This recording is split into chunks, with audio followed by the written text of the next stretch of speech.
Hello, my name is Dave Vosper. I'm a member of faculty here at the Chartered Institute of Marketing. Today what I want to talk to you about is the concept of relationship marketing. I expect we all know or are aware of the concept of relationship marketing, which is really trying to build up mutually beneficial relationships between suppliers and buyers. So that the customer feels closer to the supplier and therefore the supplier engenders loyalty into the customer.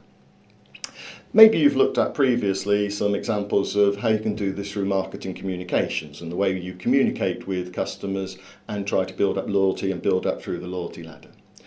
What I want to talk about today is another concept which really looks at it more from a product or service point of view rather than just a communications point of view. And the concept I want to talk about is the customer activity cycle. Now this is a concept which really gets us thinking about what we are offering the customer and whether we can offer the customer a greater package. The idea of that is to build up loyalty to the customer. Let me give you an example.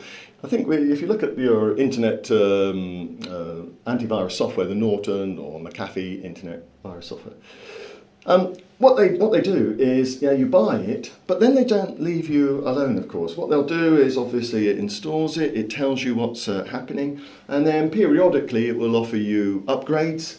It will periodically remind you that it's now going to do a scan of your computer, that you need to go to the main website in order to get upgrades. And it will then start to tell you that you need to renew your antivirus software, perhaps give you a month warning, 2 weeks warning and so on. And so as a customer, you're always aware of your antivirus software. There's always a message or communication from the supplier. Let me give you another example, perhaps of a consumer example. Let's take the example of Tesco's, who we all know have been very successful in terms of their club card and building up knowledge about their customers.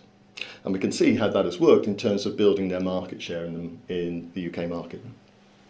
Now, one of the things they've been trying to do, of course, is as they build up this data about the customers, what it does, it enables them to start understanding their customer behaviour much better. And if you buy online through Tesco's, you go onto the Tesco online website and it gives you a list of the products that you have tended to purchase.